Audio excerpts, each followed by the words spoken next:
Good morning, everyone. My name is Austin Praden. I'm the owner of Droptine Studios. And earlier last week, Katie from Wildlife Partners came to the office and they were talking about the day of education coming up for Wildlife Partners. So instead of having them come in and talk, I said, why don't y'all come on the podcast? So today we're going to talk about who Wildlife Partners is, some bills that were passed, and just the wildlife industry in general.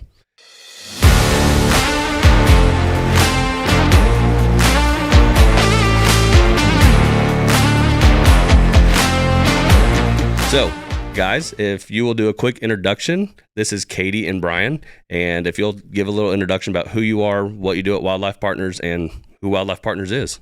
Yeah, for sure. Thanks for having us on. It's looking forward to it. I think it's going to be fun. I'm Katie Leibold. I'm the Vice President of Marketing for Wildlife Partners, and I've been in that role for a little over a year now, and I pretty much oversee everything that goes out to the public between us and Wildlife Partners. So.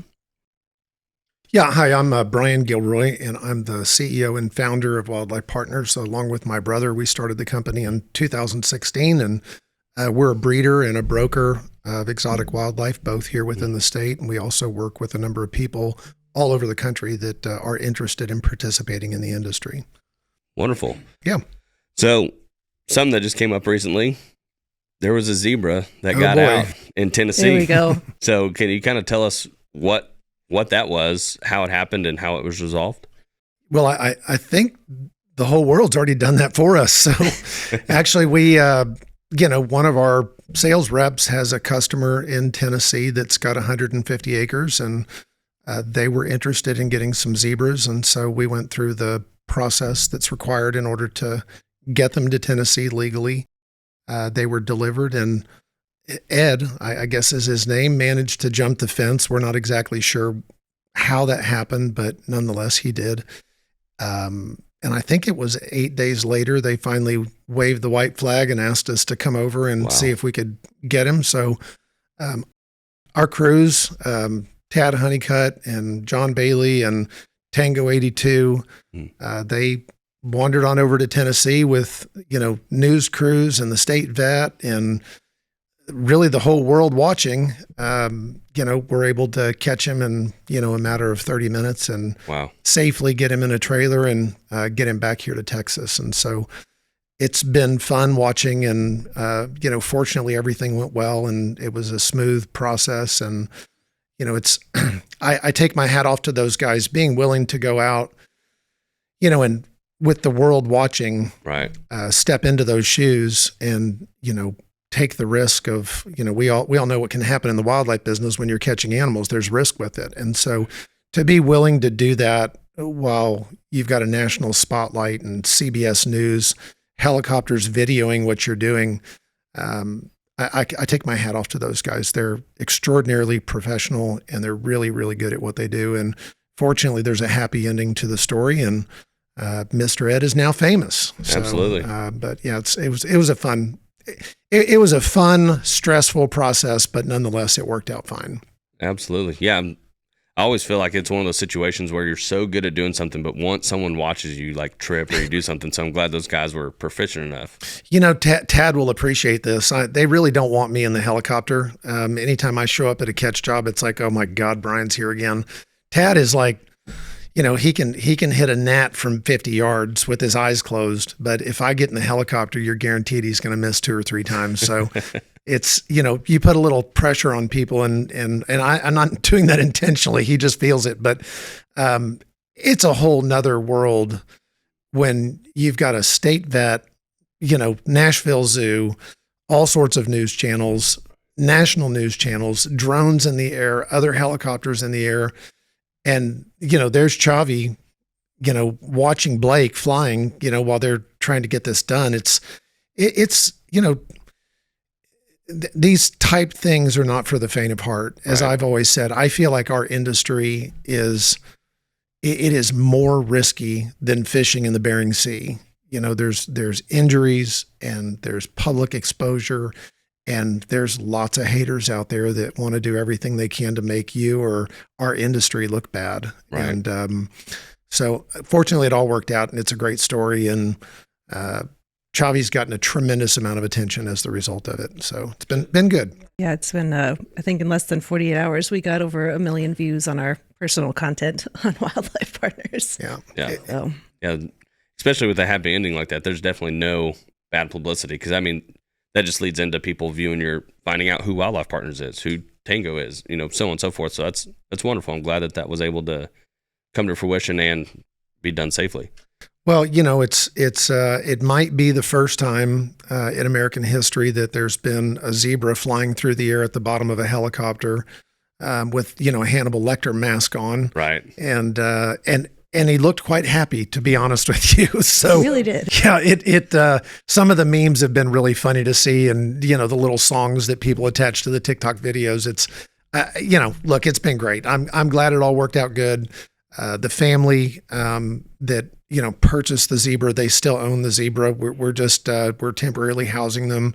Back up in Texas. They are here in Texas. Oh, yeah. Good. Yeah, all of them came back, and everything's good. Good.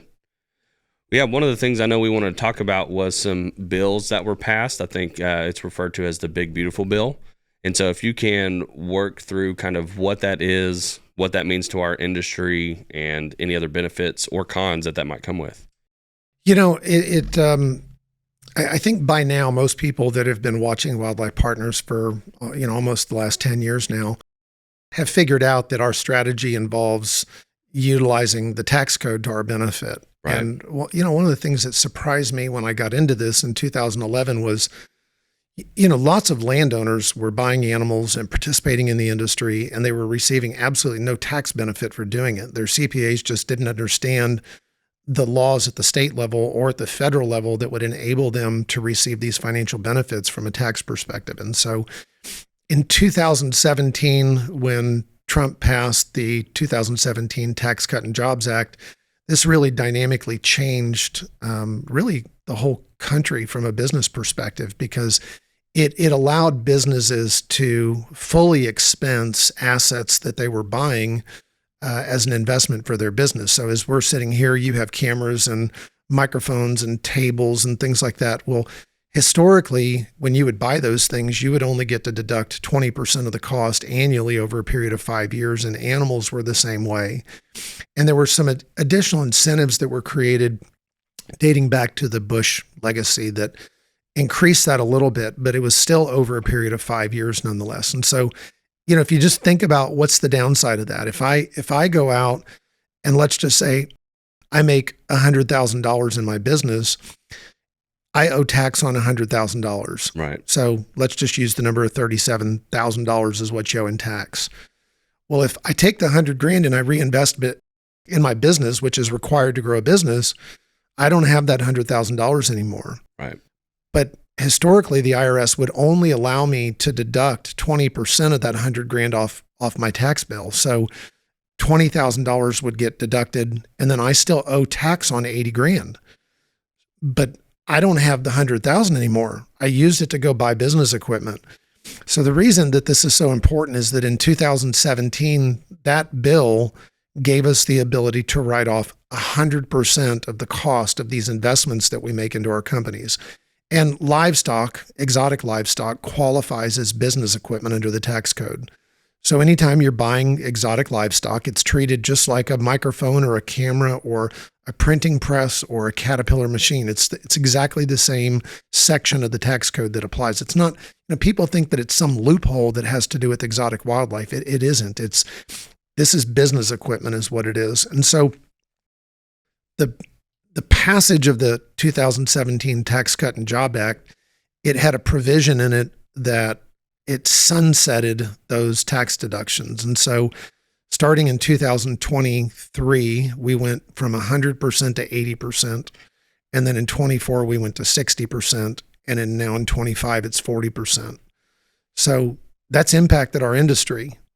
When business owners are making money in their businesses and they're dealing with high interest rates and they're dealing with all the uncertainty of a presidential election and they're dealing with all these other things, when they have surplus cash, they're not likely to take that surplus cash and go and deploy it into new investments. Right.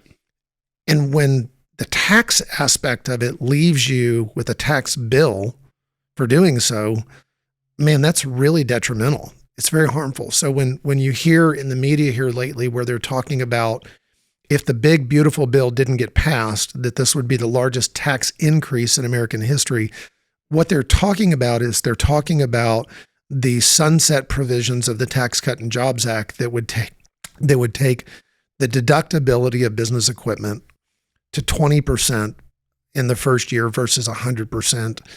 And there's another provision and there's lots of others. There's things around opportunity zones and lots of other things. But one of the other provisions is that the Tax Cut and Jobs Act says if you have a pass-through entity, a limited partnership or an S-corp or a LLC, if you have an entity of that type, the first 20% of the profit that you make is tax-free. I mean, that's huge. It was the most expensive part of the 2017 Tax Cut and Jobs Act because they basically said to every business owner in America that has a pass-through entity, if you make $1 million, we're going to let you have the first $200,000 of that tax-free. And that's a huge benefit for business. And what it does is it causes them to go out and build companies like what you've built. You know, you take on office space and you buy trucks and you hire employees and you do all these things because the reinvestment in your company, it's being fueled by these tax savings that the government is giving us. And so the big, beautiful bill, which Elon apparently, he can't make his mind up on whether he likes it or doesn't. I don't think it's the tax provisions that he dislikes. I think it's the spending portion of it that he's averse to. And I don't think he's the only one. I think there's a lot of people that are very concerned about government spending. But the big, beautiful bill takes us back to 100% deduction of investment into our company when we're buying business equipment. But it extends the tax-free provision to LLCs, and it makes it 23%. And so these are huge, huge benefits. And so just to be clear where the bill stands today is that the bill passed the House on a very, very slim margin. It is now in the hands of the Senate.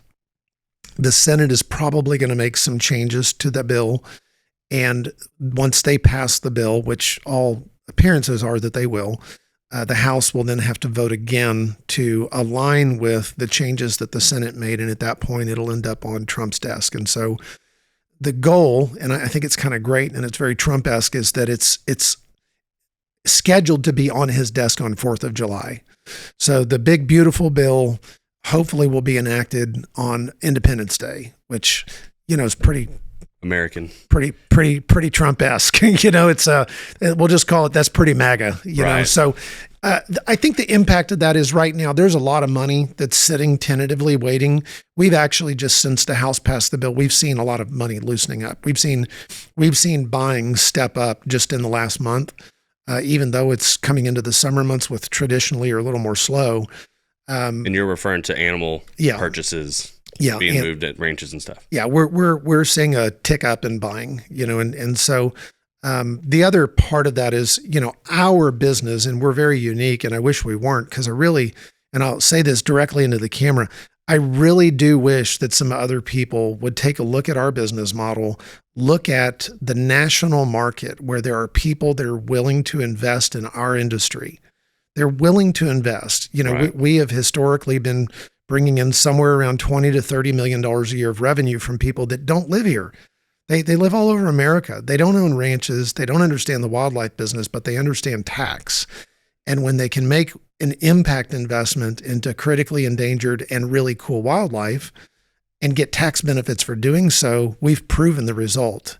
And so it's really great for our industry if it's not just Wildlife Partners doing this. And so one of the things that we're seeing is across the whole, alternative investment community, which involves, it involves all sorts of different real estate investment projects, 1031 exchanges, all sorts of stuff. But what we're seeing is there have been people sitting on the sidelines waiting. They want to know whether this tax bill is going to pass. And I can tell you that post 4th of July, we are going to get inundated with capital of people that are doing everything they can to offset their tax bills. and it's gonna land in the wildlife business. That's where it's a big chunk of it's gonna land. So we currently have slated between now and the end of the year 2 offerings that are $11.5 million each, and one other offering that's $45 million. And I would anticipate all of those being funded by the end of October. Wow. So yeah, this is a really, really, really important part of our industry. And it has a lot to do with why we saw the tremendous gains that we saw between 2017 and 2023, is that everybody woke up to this reality. And I will say, I believe that our day of education, our marketing, our being out front and center, banging our fist on the desk, talking about the tax incentives related to this had something to do with that. Wildlife Partners didn't cause the market to explode. Awareness of tax incentives that are available to everybody that's doing this is really what caused the market to explode. And when you own a business and you make a lot of money and you're stuck paying the tax bill, but instead you can go out and buy exotic wildlife and you can make your ranch more beautiful. Right. And you can do it with pre-tax money, it's kind of hard to argue with that. Absolutely. Yeah.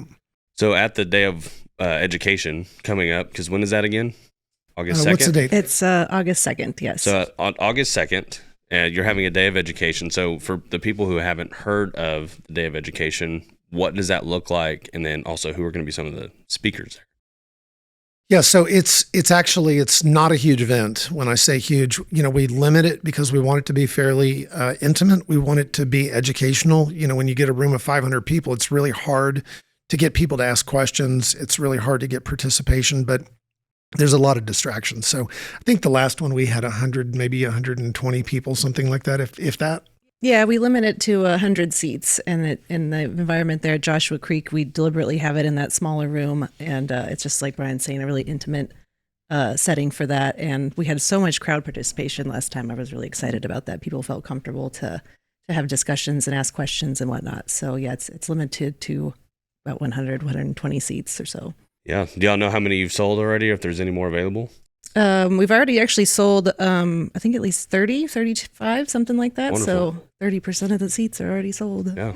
Yeah, it generally, like with all events, whether it's our auctions or anything else, you get this huge influx of people there at the last minute just because, it's tough to make plans and things like that. But going back to the speakers, we've got some really interesting opportunity at this one. So, I've talked with Nash at NT, and he's going to talk about the fallow industry and the access industry and kind of give some insights, not necessarily about the genetics or the scores or the size, but about the financial aspect of it. Right. I think a lot of people would like to know, how do I make money doing this? What does the market look like moving forward? Is it a breeder's market? Is it a hunter's market? Is there an export market into other states?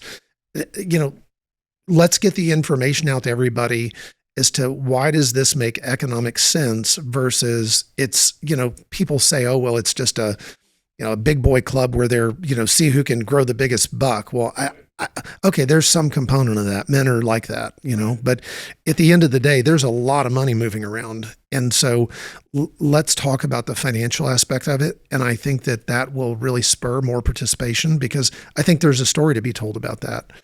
The other things that, we've really slated, and I've reached out to the Texas Vet Board.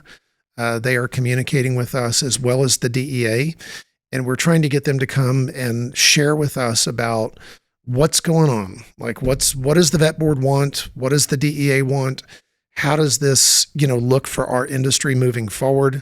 We're naive to think that we don't have serious exposure and significant risks. Unnecessarily so. Our industry has gone unregulated for decades. Well, that's over. Like it's over. We're too big now. Like we're not a sleepy little, backyard industry anymore. This is the real. We're doing a damn podcast about the wildlife industry. So it's like we have to face the reality that, and I've said this before, the come and take it or the don't tread on me mentality sounds really great. And when you're riding on the back of a horse and you're carrying a musket, that probably sounds really good, but in the world that we live in today with all these risks and lawyers and lawsuits and, accidents and helicopters flying through the air and haters that don't like us not paying tax, like all these things, like we need to start stepping up to the plate and being proactive about solving these issues. And there's been some great movement here lately. So remind me some of the other speakers that we have. We've got Chandler, it's Bartley, right? Yeah. From Tango 82. Yeah.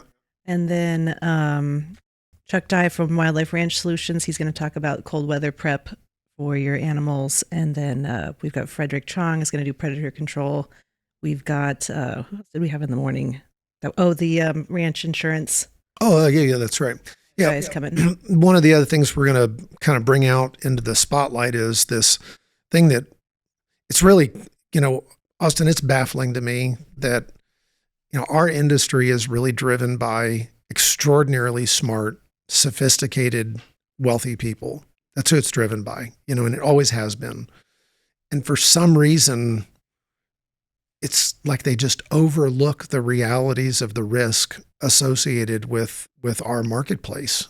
Like they don't think about it. And when you look at the loosey-goosey nature of transactions, there's no contracts, there's no insurance. You have a helicopter flying through the air. Like, unfortunately, accidents happen. There was an accident that just happened not long ago. Right. And people are not thinking about this. They're not thinking about the way in which they're moving money and the risk exposure that creates. And I'm happy to elaborate on that. But at the Day of Education, we're going to talk about insurance, what it means when you have a helicopter company flying on your property, what it means when you don't have a contract, what it means when you're paying for those animals out of your personal money. And I would like to kind of go over some of that today because I think it'd be beneficial. And I think it would really encourage people to come and listen to these professionals. As I've said, our industry could not have gotten to where it is today without the lack of regulation. It just couldn't. It would never have happened. The fact that we've been the Wild West, it's permitted us to go and really move this industry forward. It's brought a lot of unsophisticated, unexperienced people into the industry. I will speak for myself. I knew nothing about this when I got in it. Nothing. I didn't know anything about it. I knew finance. I knew tax. I knew the investment community. I knew oil and gas. I knew nothing about wildlife other than how to hunt them. And unfortunately, the process of learning how to catch animals in 2011 was secretive. Nobody wanted to tell me. Right. I'd call and ask, hey, well, what is this dose? Go away. That wasn't the words they used. They were far more colorful, but I unfortunately lost, $250,000 worth of animals learning how to dart. Right. And the unsophisticated, unregulated, I'm not going to help you mentality that went along with this industry for so long. It just didn't help things, but because the barrier to entry was so low, it allowed lots of people like me to get into it without a stitch of knowledge. And so with all that being said, if you look across the industry today, and it has a lot to do with why the vet board is showing up, it has a lot to do with why the DEA is showing up. And, I don't know why Bernie is always the target for this, but there's always this discussion about these Bernie boys, with trucks and trailers and dart guns. And it is true. There's a lot of guys that are young and in their 20s that are ambitious as hell. And they're out there trying to make a buck and work hard and get somewhere in life. And it's admirable. But if you think about this from a transactional standpoint, if I'm a landowner, and let's just say I've got Gemsbach and Kudu and Sable on my ranch, and one of these guys comes to me and says, hey, we'd like to buy some of those animals you have. And I like them. I think they're great guys. I think they're hardworking. I want to be supportive of them. And so I make a deal with them. And we don't have a contract. It's just a handshake. And I don't have any drugs. I don't even have a relationship with a vet. And they show up with a helicopter. I don't have a contract with a helicopter either. And this is fun. I'm having a great time. Like, my kids are there. My wife is there. My buddies are there. We're super excited. We're taking pictures. They're asking us not to video certain things. I don't know that they need a permit to be able to sling animals from a helicopter. And I don't know that they don't have that permit. And so there's all these things going on. I don't have any idea whether these people have insurance. I don't have any idea whether these people have any resources. They tell me they're going to guarantee, things that if they go wrong, if they kill these animals, and it doesn't even occur to me, they could kill $100,000 worth of animals. And do I really think that these guys have $100,000 to give me if they kill them? It's like, for whatever reason, my brain as a sophisticated businessman, I'm not thinking about these things because I'm just having a great time. And, when you start connecting the dots on this and you start looking about the risk, you start looking at the risk of what happens.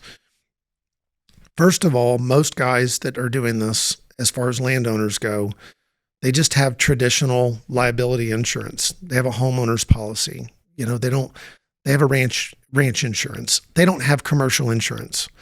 They're not buying insurance from the premise that I have a commercial operation here and paying these outrageous rates for commercial insurance. Right. They're not doing that. But they're engaging in commercial activity. So if something goes wrong, their insurance company is going to say, take a hike. We're not going to cover that. That was a commercial endeavor that you were engaged in and you don't have commercial insurance. Well, the broker that they're dealing with doesn't have any insurance and doesn't have any assets, most likely. And the helicopter company was not hired by the landowner. He's hired by the broker. Well, the helicopter has insurance, but you don't know what that is, but you're not named as additionally insured. And so you've exposed yourself to massive liability. And look, I'll just tell you, we have employees that have lost a kidney from getting hit by a Gemsbach. I have another employee that took a Gemsbach through the chin, out his ear. I have Cam Langerhorns. He didn't do it with me, but we call him 8.5 because he's only got 8.5 fingers. A wildebeest got the best of him one day and put him out of the industry for several years. Injuries happen every single day of the week. There's not a day that goes by if you're catching animals, somebody's not getting hurt. Right. And when you start incorporating the helicopter into this, we are very fortunate as an industry that we have not seen more fatalities with helicopters. We are very fortunate. The risks that we take, the things that are going on in the air, this is a very, very risky endeavor. And so if you're a landowner and something goes wrong and you have this exposure, there's another component of this that people fail to think about. If your organization, as it relates to your entity, is not set up correctly, in other words, if your ranch is not set up as an LLC or limited partnership or something else, if it's in your name, every asset you own as a human being is exposed to that liability. If you add to this, if the broker says my contract was with the man and not the ranch, it's you that's liable. It's not your ranch. It's you personally liable, and every asset you own is exposed. And the other side of this is that it matters when you're buying animals. And why does it matter? Because if one of these accidents happen through discovery in a lawsuit, they're going to look at who owns these animals, who paid for them. And if you paid for them with cash, it's you.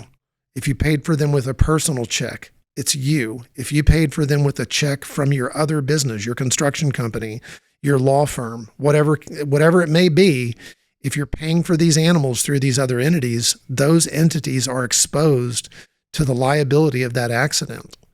And so while it feels good to be supportive of these young guys and it feels good to be, an advocate for them and to see the industry growing, you really have to make sure that you're dotting your I's and crossing your T's when it comes to these transactions, because I can tell you, if you do this enough, you're going to have an accident. Something's going to happen. There's going to be a guy that gets caught by a Gemsbach. There's going to be a trailer that rolls down a hill. There's going to be something that happens at some point in time if you do this frequently enough. And there's not anybody catching animals that will tell you a different story. Nobody. Like if you got a broker you're working with and you ask him, tell me about the injuries that you guys have incurred, and he says we don't have any, you probably don't want to hire him. He hadn't been doing it long enough. I mean, it's just, I took a fallow buck to my thigh when I was first getting started doing this. I was doing this magical thing of let's find out how little, I think I was using, no, it wasn't BAM. I think I was using MK at the time. And I just wanted to know how much could I get away with using and preserve, my drugs. Right. And unfortunately, I got in a wrestling match with a rutted up Falabuck and he won. Yeah. And it was stupid, pure stupidity. But I didn't have anybody there telling me, hey, Brian, this is stupid. And instead I had a peanut gallery going, yeah, let's do it, because it's fun, And so we're going to cover all these things at the Day of Education. There's going to be insurance professionals there that are talking about how to properly insure your operation. Chandler with Tango 82 is going to be there to talk about, the type of insurance that they carry and what does it mean when you don't have a contract with them, and what are the risks associated with doing all these things, and why do you have to have a permit to be able to sling an animal from a helicopter, and how much of a pain in the ass is it to get the FAA to give you one? And so these are really, really, really important parts of our industry, not just from a liability perspective for people in their assets, but where does government show up? Government is reactive. They're not generally proactive, they're reactive. And so they're going to show up when accidents starts happening, when lawsuits start happening, when things start getting out into the public perspective. That is when you're going to start seeing more and more and more focus on regulation. And it could be the FAA. People don't think about parks and wildlife and the ease with which that they can regulate our industry. They do not have jurisdiction over our animals. They don't, but they do have jurisdiction over hunting. And by definition, if you're shooting a dart or a net or a wall trap or any of these things at an animal, it is hunting. You have to have a hunting license to do all these things. And so what are we going to do when Parks and Wildlife says you can't hunt from a helicopter? What are we going to do when Parks and Wildlife says that you can't use a projectile that contains medication to hunt? Like, what are we going to do? Like, these are realities. Like, these are real things. Like people don't realize the ease with which this can happen. And it's not about gaining control over the animals. It's the behaviors that we engage in as it relates to hunting that they do, in fact, have the ability to govern. So I just, my hope in doing things like the Day of Education, it's just like with tax. I've spent the last 10 years educating people about tax related to wildlife. I am going to break my back to educate people about the risks associated with the lack of regulation and the exposure that it's putting not just the participants, the stakeholders, it's massive risk, but it's putting the whole industry at risk. When we engage in these behaviors without thinking about it, and suddenly the risks show up, it is putting our entire industry at risk. Well, I don't know another business that you can only focus on the good and not focus on the bad or the potential bad. Like, I don't know any other venture people have gotten into that they're like, well, this is fun. I love running an accounting firm. Let's not talk about all the bad things that can happen. Yeah. Well, it's, if you think about our society, and, I've shared this message with the EWA and I've shared it with the people in the veterinary community. If you want to be, in the pest control business, you have to get a license. If you want to be in the insurance business, the electric business, the plumbing business, the electrical business, if you want to be a CPA, if you want to be a real estate agent, if you want to do any of these things, you have to get a license. Like, that's what you have to do. You have to go pass the test. You have to get a background check. You have to prove that you're not a druggie and you're not, getting drunk and going out and driving and getting 3 DUIs.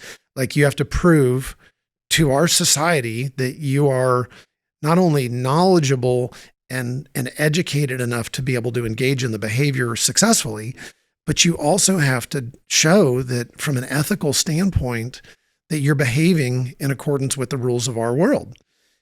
But not in our business. In our business, you can go and buy a dart gun from whoever sells dart guns. Historically, you could go get a veterinarian to write prescriptions. That's, I would tell you, coming to an end.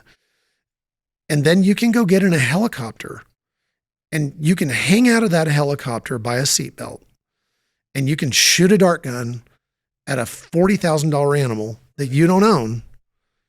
And you can do all those things without a license. And when you start thinking about that and you start thinking about, okay, well, does the public have more risk exposure in real estate transactions or in the wildlife industry? Like, which one? I mean, if you think about all the trucks driving down the road, if you go from here to Kerrville today, I can guarantee you're going to see 3 or 4 animal trailers on the way.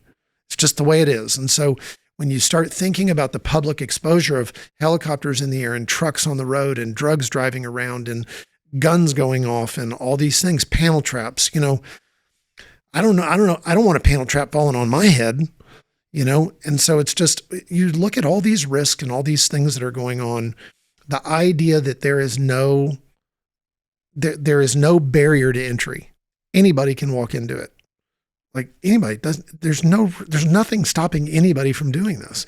And I'm not saying there should be, but what I am saying is that I believe as an industry, if we don't start taking some steps proactively to face the realities of the risks that exist across this whole thing, and we don't start working with government, if we don't start working with them, they are going to regulate us and they are going to shut us down in the way in which we're functioning today. And we're going to have to come up with a new way to do it.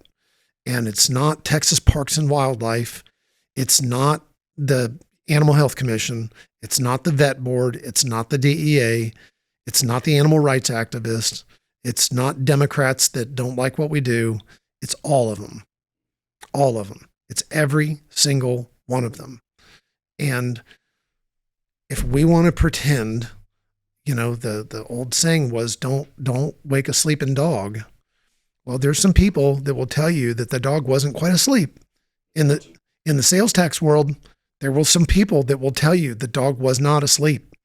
He wasn't. Might have been napping for a little while, but the dog started barking and growling. And fortunately, there are some people within our industry that took steps. Finally, after years and years and years of pressing on this issue, they finally stepped up, and in a very, very short time frame, they solved that issue. And I applaud them for that. It's tremendous that has been solved. It is a benefit to our whole industry. And most people in our industry weren't even paying attention. They weren't even paying attention. They don't think about it. And so my hope through the Day of Education and my hope by doing things like this is that I'm willing to be the bad guy. I'm willing to be the guy that people throw rocks at. I'm willing to go out and stand front and center and say, hey, this is something we need to pay attention to. And if you hate me for bringing it up, hate me. I've been hated before. Who cares? The people that love me. The people that don't. I have a saying I like to use. If you like me, it's probably because you don't know me well enough. If you don't like me, it's probably because you don't know me well enough. I can be a great guy or I can be a son of a bitch. But at the end of the day, I'm passionate about what we do. I'm passionate about this industry, and I'm passionate about the long-term future. This is not about get rich for Brian. I want this to carry on for my kids and for anybody else that wants to do this. But let's do it right. So that's, in a nutshell, that's kind of what the Day of Education is focused on. It's focused on talking about these risks, regulation, what does it mean as it relates to the exposure that all of us have. And then, we're going to talk about some fun things like killing predators.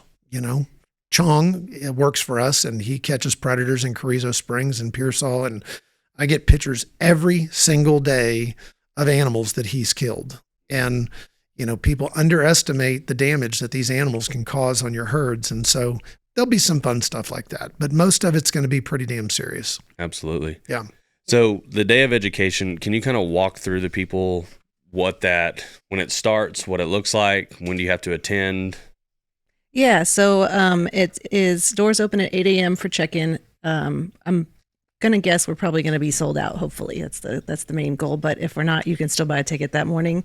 So it starts at 8 a.m. You can walk in, there'll be snacks, beverages, coffee, all that kind of stuff. And then at about 8:45, Brian will go on and just kind of introduce the day, talk about who's going to be speaking, all of that kind of stuff. And then Brian usually kicks off the day with an introduction to the exotic wildlife industry. And then he'll go over tax, general tax presentation and all that kind of stuff. And that usually just kind of eases into the day and sets the stage for, all the super serious discussions we're going to have. And then we've got, I think in the morning session, we've got Nash, we've got Chandler, and then the Paul, the commercial insurance guy. They're going to speak in the morning. And then we break for lunch at 12, and that goes about for an hour for lunch, kind of take a little rest, and then we'll move into the afternoon session. This time, though, we are adding in a little bit of time for both the morning and afternoon of an open panel discussion. And so we're going to have, we're going to pre-choose, I think, some people to sit in on an open panel and just open the floor up for discussion of whatever anybody wants to talk about. Yeah, and on that note, for anyone that has specific questions, if they can't attend, that's okay. If they'll send questions into Katie, we'll get those questions answered. And, these events are they're recorded. And so they go online. And, if you go online today, all of our historical educational events are on YouTube. So people can go and access those, and they can get whatever the historical stuff is, but they also can get questions answered and then go back and watch it if they're not in attendance. That's great. So Katie, how would someone send you questions? They can just put it in the mail. I'm just kidding. Snail mail. I will probably put out something on our social media as we get a little bit closer, kind of opening the door for that. And her phone number is? No. There we go. Why don't you give them your email address? Yeah, no, my email is my first initial, so K, and then my last name, LEIBOLD @wildlifepartners.com. So people can feel free to send questions there. Shoot us a message on any of our social media. We'll receive it there as well. And if you do want to purchase tickets, you can go on to wildlifepartners.com, and there's a little tab that says events, and it'll have all of the information about the Day of Education, as well as a link to go purchase tickets on the Eventbrite. Perfect. And I'll have Daniel add into the bottom of the description on YouTube, Spotify, all those things, a link to your website as well as your email address. That way it's easy for them to find. Great. Because I know I could not spell your last name if I tried. Well, it's because she says it wrong. She says it's libeled, but it's labeled. Yeah. LEI is how it's spelled, and she says lie. I'm like, well, that's LIE. So we have this debate frequently. Sorry, my whole entire family history is wrong. So, Brian's right. One thing about the Day of Education, we've all sometimes had people ask, well, if it's going on YouTube, why should I pay to attend? Right. Okay, so the answer to that is really simple. We don't make any money on this event. The event is put together in a way where we cover our cost of using Joshua Creek for the food and the drinks and, the overhead associated with getting the speakers there and their little speaker gift and all that sort of stuff. And so it's a social networking event. It gives you the opportunity to link up with other landowners. At a lot of events, whether it's an EWA auction or Star S auction or even our auctions, oftentimes there's other brokers that show up that sell animals. And those brokers use that as an opportunity to try to network and find landowners that they can market animals to. And it's, that works. But this is really focused on landowner attendance. And so it gives you the opportunity to meet with other landowners and learn what they're doing and maybe even eliminate the bridge between selling an animal. Right. Perhaps you have animals that you can sell directly to a landowner yourself, and you don't have to go through a middleman broker like us or any of the others. And so getting to know other landowners is something that's really beneficial and useful for people. So yeah, I was going to say it's a huge networking opportunity outside of the education. I mean, there's people that host stuff in San Antonio, Dallas, Houston, that's just you pay to go network. And so it's just a beautiful opportunity for people in the industry to get together. Yeah, and Joshua Creek's been a great host also. Yeah, no, they're absolutely superb over there. And I will say last year, that was our first time hosting it at that location. And it was really cool to see when we broke for lunch, just everybody just kind of, even people that didn't know each other, I mean, just chatting it up and everything to the point where we almost had to be like, okay, everybody, like come back in, everybody's just chitty chatting. And we did have some vendors, and we do offer some vendor spaces as well. Kelsey heads that up, and we have some spaces still open for that. And people were mingling with the vendors, they were chatting with each other. It was just really cool to see, that level of like intimacy and conversation flowing within the industry. Absolutely. Well, put us down for a vendor spot. We've got an intern. I'll make him go set it up. Awesome. All right, done. Kelsey, make that happen. I'm optimistic and I'm hopeful that the DEA and the vet board will participate. They've indicated that they will. I don't have a definitive confirmation from them at this point because the dates had changed, but I'm hopeful that they'll participate and they'll show up. There's, There is just some really, really, really significant things that are happening right now that are affecting veterinarians, and it is ultimately going to affect landowners. Right. My legal counsel had a call with DEA on Monday in order to get clarification about some things that the DEA is expecting. And I have to tell you, it's very eye-opening. If you want to elaborate, if you want to talk a little bit about that, we can. There's some real discrepancies within the law that are very similar to marijuana. So, as pretty much everybody knows, in lots of states, pot is legal. It's perfectly legal in places like California and Colorado, and I think lots of other states. I don't know all of them, but at the federal level, it's not. Right. So the federal government still to this day across the entire country says that marijuana is illegal. It is a crime. But the states have said it's not. We have a very similar issue with regards to what we do. So at the state level, our animals are livestock. And as the result of that, the vet board has created a provision that allows a veterinarian to write a prescription for a herd. So let's just say I've got 50 Gemsbach. They all look the same. And I have 5 of them that I'm going to get rid of. And so a vet comes out and the vet looks at my herd, and the vet can write a prescription for the herd of 50. So I can go in and catch the ones I need to catch. Right. I can do that. That is part of our laws here in the state of Texas. That does not exist at the federal level. At the federal level, the only way that you can get a controlled substance prescription is for a specific patient. So a prescription for a herd of animals does not apply at the federal level. So with that being said, if you're getting a box of BAM or ketamine or any of these other drugs that are controlled substances shipped to you, and it's been provided to you based on herd management, the DEA, I will tell you exactly what they told us. They don't recognize that. They do not recognize that herd management exists and that it is illegal for you to have received a prescription for animals that are not specific, that it has to be a patient prescription.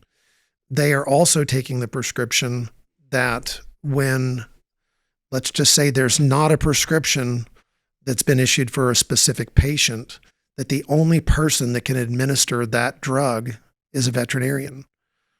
They're basically saying that a vet has to be present. And this is the way it is in South Africa. That's how it is. Well, the DEA is taking that position. They're saying that in order for that to happen, a vet has to be present. The last thing that they're saying is that if I'm a landowner, let's just say I'm a whitetail deer breeder, okay, and I have a need constantly for drugs because of my whitetail deer breeding operation, they're taking the position that the veterinarian needs to establish your location where you as a private citizen live, that you have to establish that as a DEA registered location. Well, as a private citizen, I can't do that. I'm not allowed to do that. The only person that can do that is a veterinarian, which makes your ranch an extension of their veterinarian practice. Well, vets aren't going to do that. So that means you can't store these drugs at your ranch. Right. That's the position that the DEA is taking. They're saying that you cannot store controlled substances at your location for herd management. You can get a prescription for one animal, but you cannot store drugs at your location that are a controlled substance unless you're a registered DEA site, which is an extension of a vet practice or a pharmacy. Right. And so I can tell you that the vet board has been visiting veterinarians. They've been going to offices, inspecting veterinarians. They have been to at least one pharmacy that I know of. They have audited prescriptions. They visited our vet personally. And these are real issues. And what's confusing about this is that if you watch the things that the EWA puts out, the EWA put out some information recently about protocol related to BAM and MK and some other things. the vet board put that together, basically. The vet board gave guidance to veterinarians on best practices related to these drugs. Those best practices do not align with federal law. Like they don't align with federal law. So you have two governmental agencies, one is state, one is federal. They're saying different things. It's exactly the same situation as marijuana. So how's this going to get fixed? I was going to say, does that make everyone in our industry a felon? Potentially. It potentially could. I'm not going to connect the dots on that and say that, blanketly, but potentially it could. Look, I'll give you another example, and this is one I think that people don't think about. So if I'm a game broker, which I am, right? We go out, we buy game. We contract for the game before we catch it. We own it before we catch it. But let's just say I don't do that. Let's say that I go out and I'm going to Joe Blow landowner and I'm going to buy animals and I'm not taking any death loss risk. I don't have a contract. And I show up there with drugs. It is 100% impossible for me to have a legal prescription to dart those animals. I don't own them. They're not mine. How in the world am I going to get a prescription for drugs to go dart somebody else's animals? A vet cannot write me that prescription. From what I understand, when Sam was on, he was even saying if you don't own the land, you can't get that script as well. True. Is that right? True. I mean, there's probably some nuance in the law around that. In other words, if I have a cattle lease and my animals are on that lease, I probably can, but there's probably a contract in place. It would have to be a different script than what like you have. Like if I had animals in Brady and then I leased a place in Comanche, I would have to have a different script. It is location specific. So if I get kits of BAM prescribed to me, it is location specific. It is the law states that prescription is for a specific location. Doesn't mean I have to store it at that location, but the DEA is saying I do. That's not within the law, but the DEA is saying that. But the specific location of that prescription is the only place that you can use it. So if you don't own an animal, you can't get a prescription. The only people that can get these prescriptions under Texas law for livestock are the people that own them. And that's not the way that this industry has been functioning. It's just not. Let's look at free-ranging axis deer. How do you get a prescription for free-ranging axis deer? And Sam may have touched on this. You have to have a vet-client-patient relationship. That's 3 steps: a vet, the client, and the patient. So the vet is the vet. The client is me. I'm the owner. I have to be the owner. Okay. And the patient is the animal. There's an exemption in the state of Texas where you don't have to have a patient if you're dealing with livestock. You can do it based on a herd. But going backwards, you have to be the owner of the herd, and it has to be a location-specific herd. So if I'm catching free-range animals in Fair Oaks, Texas, can I legally get a prescription? And the answer is no. I can't. If I'm catching free-range animals in West Texas or in anywhere, if I'm catching free-range animals, it is impossible to have a legal prescription, particularly with a controlled substance. But any prescription, really, it's any prescription, but specifically with controlled substances. Another part of this is that the law says that if you're going to engage in animal medicine, if you're going to practice veterinary medicine, that you have to be a vet. Like you have to go to school, right? You have to get a license and you have to be a vet. So what does that mean? What does it mean to practice veterinary medicine? Well, as a livestock owner, I have an exemption.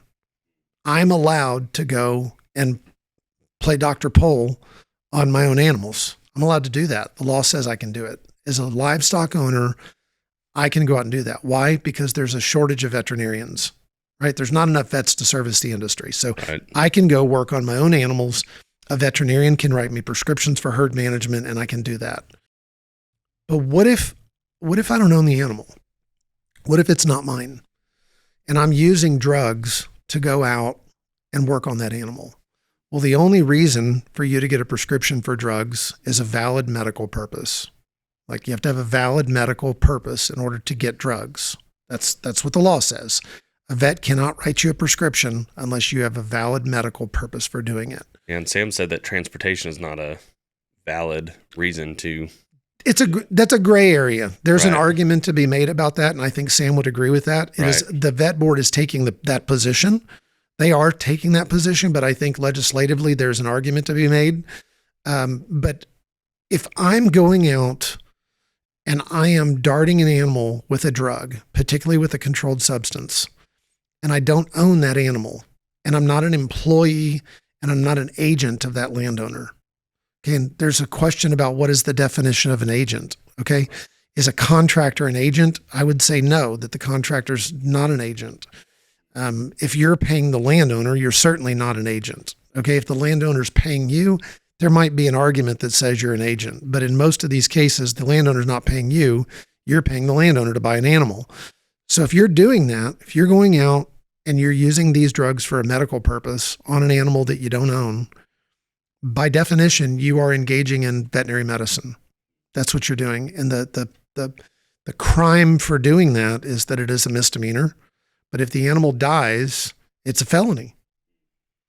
And this has been completely unenforced for forever. And I can tell you the vet board is not taking that position anymore. They're just not. They're and I don't think they're trying to kill our industry. I think what they're trying to do is they're trying to protect the Bernie boys. They're trying to protect people that don't really know what they're doing from getting hurt. They're trying to protect the general public from drugs being all over our state. And I mean, these are real drugs. Like, you know what I mean? Like somebody gets hit with BAM and doesn't get reversed. I don't want to find out what the outcome of that is, And so these are just real issues that they matter. Like, and here's the great news, and I'll correlate this to crypto. It has been said for a long time that until the SEC regulated crypto, that crypto was not going to be a valid investment vehicle. But as soon as the SEC regulated it, it would become valid. Why? Because once it's regulated, it's given legitimacy.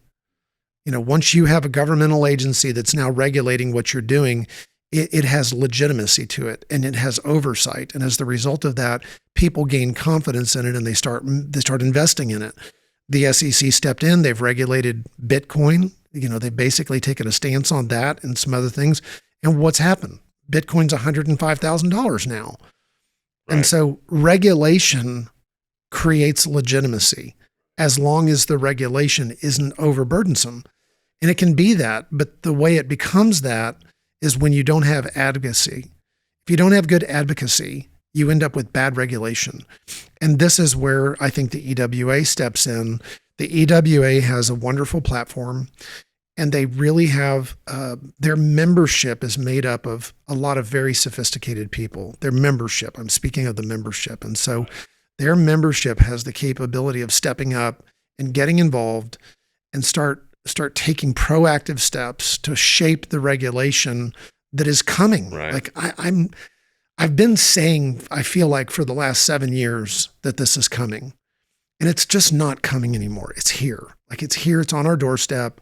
There have already been people that have been confronted by these agencies, the comptroller's office, the vet board, the DEA. Like we have to be thoughtful about what we're doing, and we have to step up to the plate, and we have to do something about this. And I think, again, I'm not trying to be doom and gloom here. I believe that the outcome of this is legitimacy. I believe that when you clean up all of these risks and you start structuring the industry in a way where it's done in a professional manner, you're going to see prices going up. You're going to see more people getting involved in the industry. You're going to see less frustration over bad transactions. When there's legitimacy, Absolutely, the markets respond. So to me, while I'm a freedom-loving American, I'm a gun-toting, gate-having, lock, owning person. I'm surprised that I'm even saying it at 50 years old after being involved in the financial services industry for so long, which is heavily overregulated. I am in favor of regulation in our industry as long as we as stakeholders have a voice in shaping it. So I think we're at a really critical point. in our industry. We're at a place where either we're going to spring forward or we're at a place where things are going to get really hard. And it matters to you. I mean, look, you're in the business of marketing. You're in the business of catering to all these ranches and all these landowners. And so it's like, what happens to your business if suddenly there's no more transport? You can't get any drugs and landowners get afraid and, all this risk becomes reality. Like, what happens to you? This affects Polaris dealers. It affects blind builders. It affects every single facet of our industry. And I think I actually had a call with EWA earlier this week. They are doing an economic impact update. This was done in 2007, and the economic impact at that time was $1.3 billion to our industry. I think we should get a pool going to find out what is the impact going to be when they come out with this new study. I believe it'll be north of $10 billion, and that's my belief. So this sleepy little industry, that kind of evolved over the last 60 years, like, we're the real deal now. And there's lots of people that are affected. It is not just game brokers. It's not just landowners. It's not just me.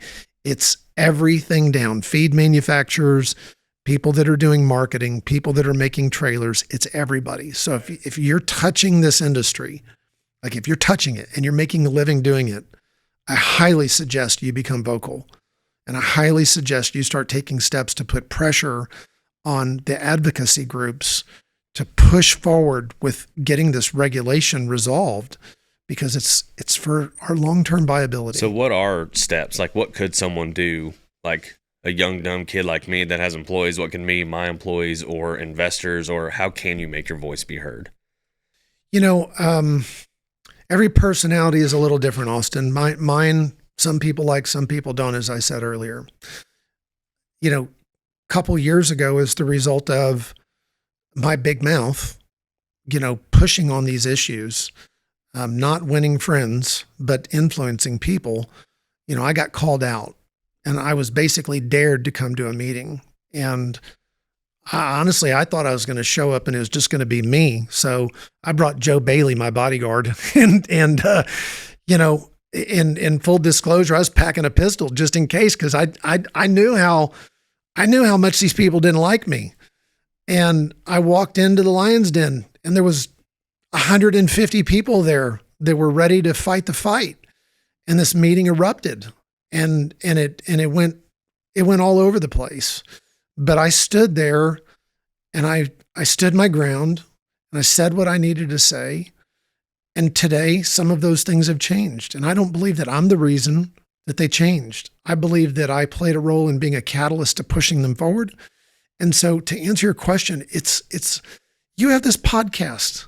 Like, start bringing people in here and talking about how's this going to affect them if this regulation shows up. Like, what's going to happen to the little guy if this happens? What's going to happen to the people that are making trailers and traps? And what's going to happen to the helicopter companies? Like bring this to the surface, because you have a platform. You're great at marketing. And so I think that by using your platform just simply to bring on stakeholders and to give them a way to communicate versus walking into the Lion's Den, this is a safe space. I mean, right. It's the walls aren't even padded. It's you have the ability to get a message out there that clearly brings this to the surface. And the other part of this is that we do not need multiple advocacy groups.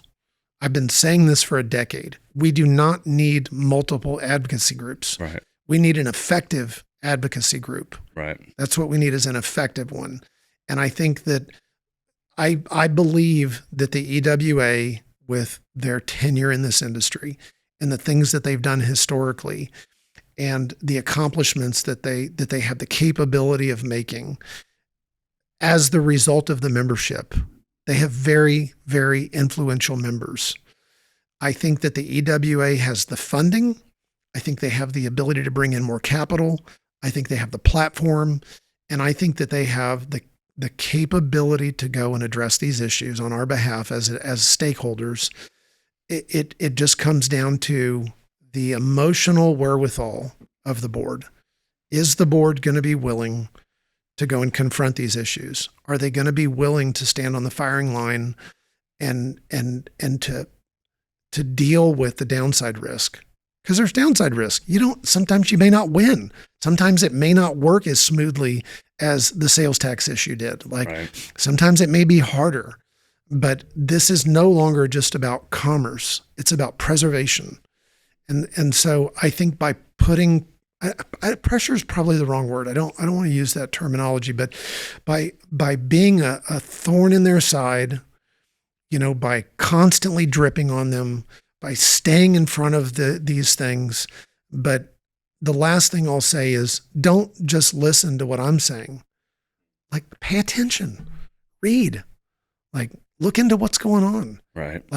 Your buddies are getting pulled over and the game wardens are searching them.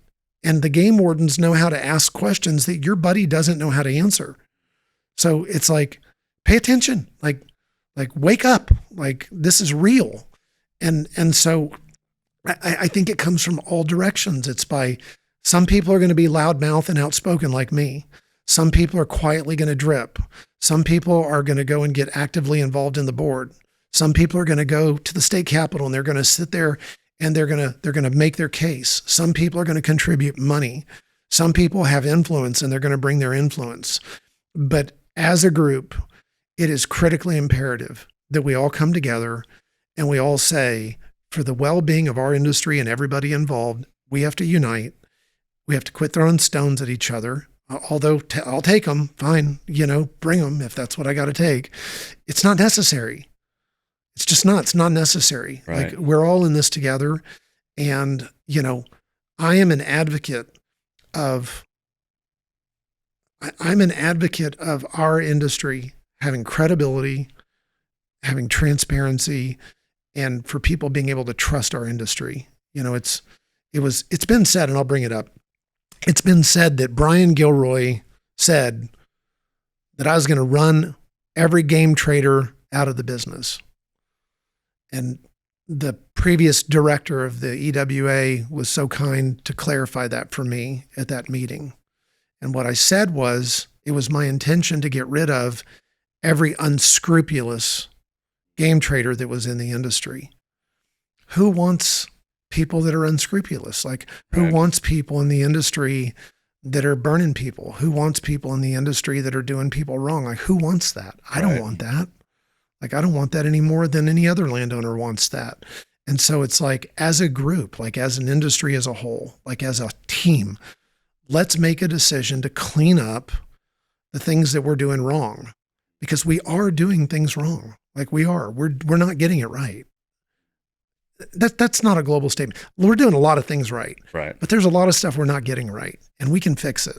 And I think we should, and I think we can, and I think the bones of the solutions already exist, because we have a great advocacy group that's got financial resources, that has a great membership.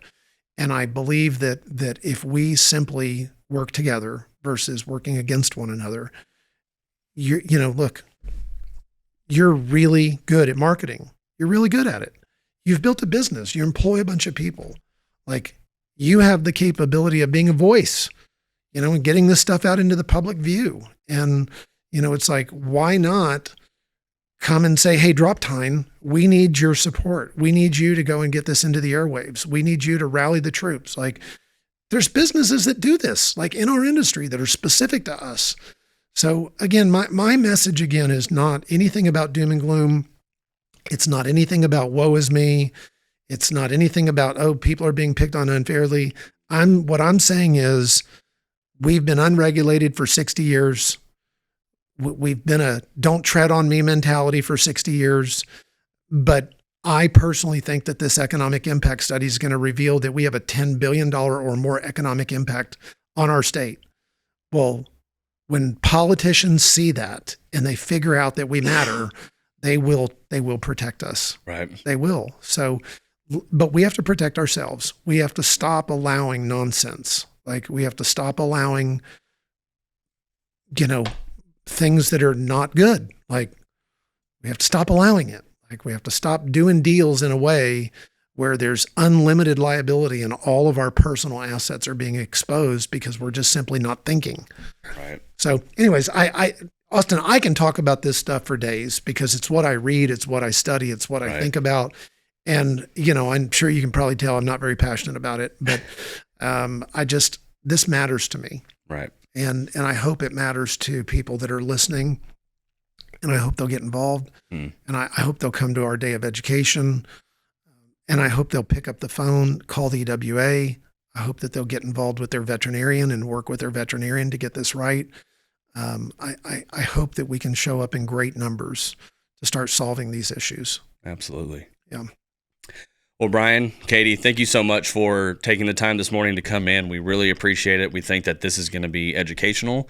And also, I encourage anyone who's listening or watching to go to the Day of Education. I think our industry needs it. I don't think anybody wants to listen to me, but this is why we started the podcast, is trying to just get education out to the people, because there's not a source for that. So thank you guys for what you're doing for our industry. Thank you again for coming. And I encourage you August 2nd to go to the Wildlife Partners Day of Education in Boerne, Texas. Thank you guys. Awesome. Yep, Thank you so much for having us. Absolutely.